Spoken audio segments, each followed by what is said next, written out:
بسم اللہ الرحمن الرحیم۔ ہندوستان کے اندر جمہوریت ہے۔ جمہوریت کا تقاضا آزادی مذہب، آزادی رائے اور آزادی انسانیت ہے۔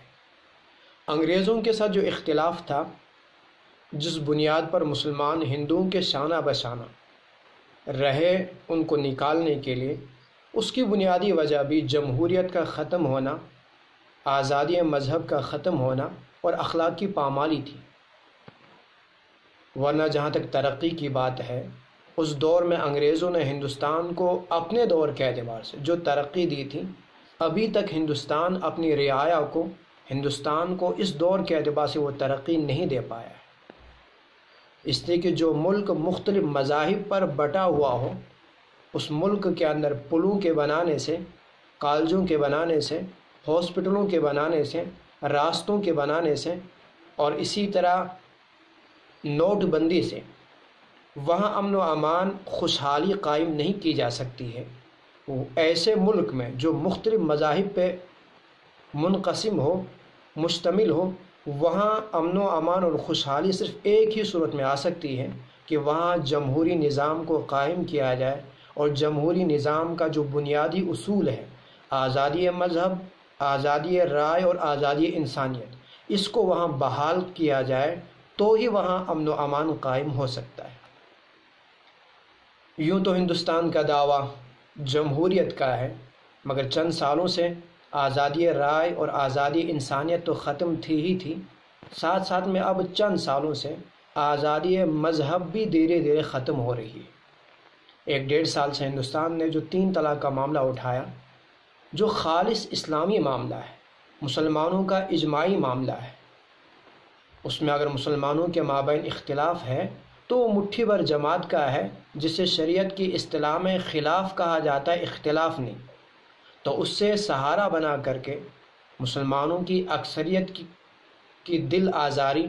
اور ان کی مذہبی آزادی کو چھیننا اور مداخلت فی الدین کرنا، یہ جمہوریت کے خلاف ہے۔ وہی لوگ جو اس اختلاف کے قائل ہیں، میں نہ اس وقت ان سے بحث کر رہا ہوں، نہ ان سے یہ کہوں گا کہ اس اختلاف کو مٹائیں۔ وہ رکھیں اس اختلاف کو، مگر نجی محفل تک، نجی معاملات تک، اپنے دارالافتاء اور اپنے شرعی بورڈ ہی تک اس کو نافذ کریں جو وہ بہتر سمجھتے ہیں۔ مگر جہاں تک حکومت کا معاملہ ہے، وہ اس طرح کا موقع قطعاً نہ دے جس سے مسلمانوں کی اکثریت کی آزادی مذہب چھن جائے، اور ایک موقع یہ پیدا ہو جائے کہ کل مسلمانوں کا وہ معاملہ جو تمام مسلمانوں کے مابین اتفاقی ہو، حکومت اس میں بھی مداخلت کرے۔ اور ہوا بالکل ایسا ہی کہ اس مسئلے کو اٹھانے کے بعد فوری طور پہ ہندوستان نے وہ مسئلہ بھی اٹھایا کہ حج کے اندر جو عورت بغیر محرم کے آئے تو قرعہ اندازی میں اس سے رعایت اور چھوٹ رکھی جائے، جبکہ بغیر محرم کے شرعی سفر کر لینا یہ تمام مسلمانوں کا اتفاقی مسئلہ ہے کہ یہ درست نہیں۔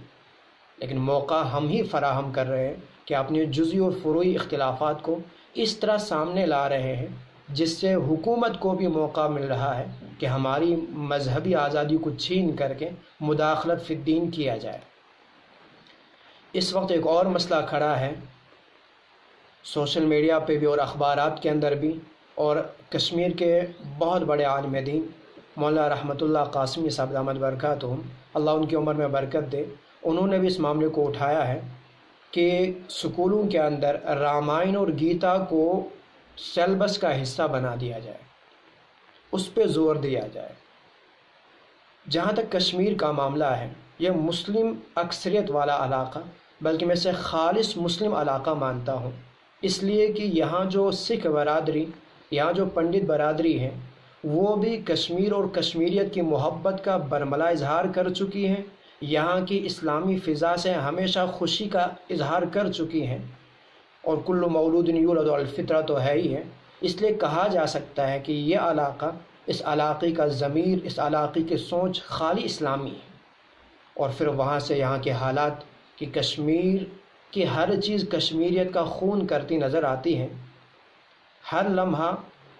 خون خرابہ ہے، اور وہیں ہندوستان کے معاملات بھی ایسے کہ ہر معاملہ مسلم دشمنی اور اسلام دشمنی پہ محمول نظر آتا ہے۔ ایسے میں اس معاملے کو اٹھانا یہ مسلمانوں کی مذہبی آزادی کو چھیننے کے ساتھ ساتھ ان کے جذبات کے اندر ٹھیس پہنچانا ہے۔ اس لیے کہ آج تک کبھی بھی حکومت نے جب یہ بات تسلیم کرتی ہے کہ جمہوری نظام ہے، تو پھر آج تک آپ نے قرآن و حدیث کو سیلبس کا حصہ بنانے پر وہ زور نہیں دیا۔ مسلمانوں کے سکولوں میں جو زور آج آپ اس پہ دے رہے ہیں، وہیں جو مسلمان انتظامیہ ہے سکولوں، کالجوں، یونیورسٹیز کے اندر، ان لوگوں نے بھی اپنی اس مذہبی تعلیم کو وہ درجہ قطعاً نہیں دیا۔ حالانکہ حکومت کی طرف سے اس تعلیم کو سیلبس کا حصہ بنانے پر باضابطہ طور، تحریری طور اس طرح کی کوئی رکاوٹ نہیں تھی، لیکن اس کے باوجود ہم ماننے والے ہی اس مذہب کو اسے ثانوی درجہ دیتے رہے۔ آئے دن اخبارات کے اندر، اشتہارات کے اندر دیکھا جائے کہ دینی تعلیم کے لیے جو سکیل ڈھونڈی جاتی ہے اور انہیں جو تنخواہ فراہم کی جاتی ہے سکولوں کے اندر، اس کے لیے جو پیریڈ اور جتنا مقرر کیا جاتا ہے اور اس پر جس طرح کی نگرانی قائم کی جاتی ہے، فیل اور پاس ہونے پر جو ان کے ساتھ جو رویہ حوصلہ شکنی یا حوصلہ افزائی رکھی جاتی ہے، وہ دوسروں کے مقابلے میں بہت کم ہے، بقیہ سیلبس کے مقابلے میں۔ وہ ہم خود ہی اسے ثانوی درجہ دے رہے ہیں، خود ہی اس کو وہ حیثیت نہیں دیتے، تو موقع ہم نے خود ہی فراہم کیا ہے مداخلت فی الدین کا۔ وہیں حکومت جہاں امن و امان قائم کرنا چاہتی ہے، رامائن اور گیتا کے ذریعے وہ اس بات کو بھی بغور سمجھ جائے کہ مسلمانوں کے مابین اگر امن و امان قائم کرنا ہے تو جو امن و امان اور خوشحالی،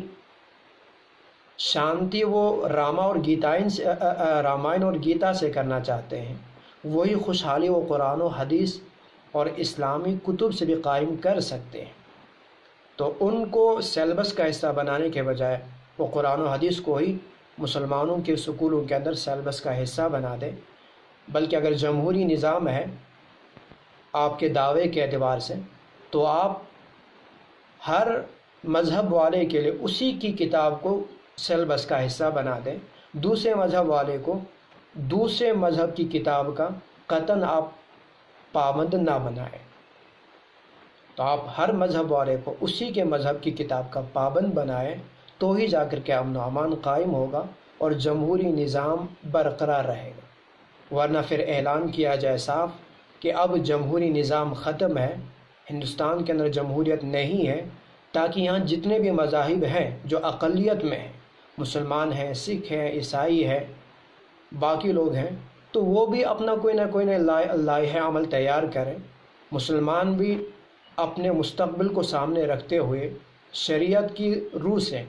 اپنا کوئی لائحہ عمل اور وہ بھی اپنی کوئی نہ کوئی تدبیر ضرور کریں۔ تو یا تو یہ اعلان کیا جائے